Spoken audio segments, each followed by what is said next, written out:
Hello, Acho. Let's read out the questions. Question says, if Q charge is distributed inside the material of non-conducting cell of inner and outer radii R1 and R2 respectively, then so यहाँ पर आप diagram में देख सकते हैं कि एक non conducting shell है जिसका inner radius R1 outer radius R2 है। इस पर चार्ज Q डिस्ट्रीब्यूट किया जाता है इनसाइड द मटेरियल।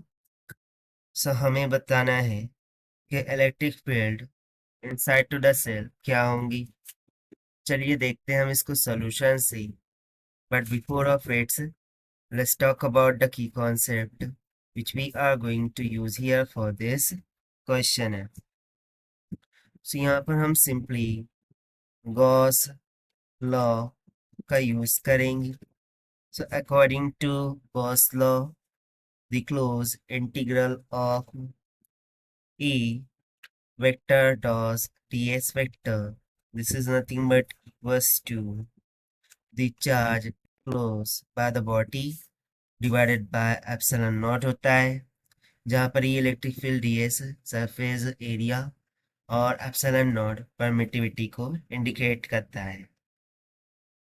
सो यदि मैं एक स्फेरिकल सरफेस के लिए general formula of electric field लिखूं E, so it must be equals to Q divided by 4 pi R square times of epsilon naught होगा, जहाँ पर R will be the distance from the point of center for this sphere to outside the spherical, यानी कि यहाँ से outside पे R distance पर कोई पॉइंट P कंसिडर किया, सो ये उसका डिस्टेंस होता है। सो इस पॉइंट पर वो इलेक्ट्रिक फील्ड की बात करता है। So according to Gauss basically जब हम इस चार्ज क्यू इस पर डिस्ट्रीब्यूट करेंगे, ठीक है, सो हम मानते हैं कि इनसाइड टू द सेल, कैसा इनसाइड टू द सेल की बात हुई है यहाँ पर, देखिए inside cell inside cell.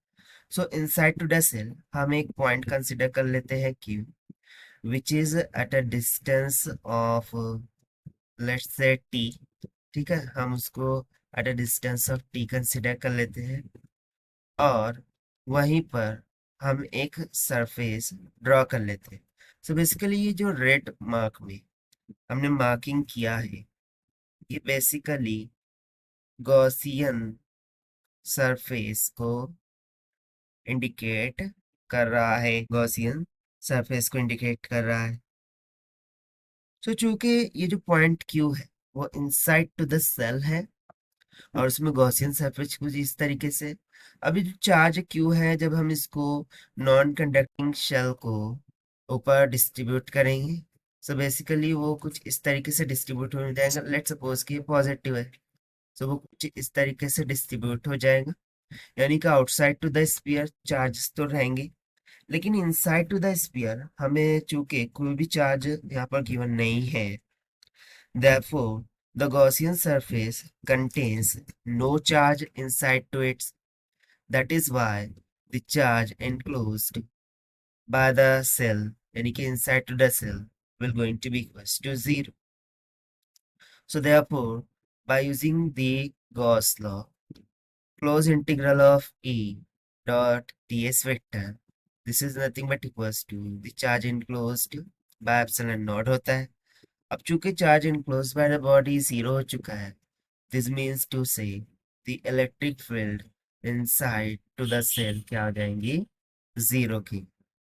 So this is for electric field inside to shell, ठीक है। While this formula we have written R for the point to be outside to the cell, यदि outside to the cell कोई point रहेंगे जैसे कि मैंने यहाँ पर P बताया है, so उसके लिए electric field Q by 4 pi R square epsilon naught होगा। बाकी यदि कोई point inside to the sphere होगा शेल होगा और चूंकि इनसाइड में कोई भी चार्ज नहीं है तो चार्ज इनक्लोज 0 हो जाएगा और electric field inside to the shell 0 होगी। सो इस कंसेप्ट के according option A is going to be correct, that is electric field inside cell must be 0. So this is the required solution. I hope you understand well. Best of luck. Thank you.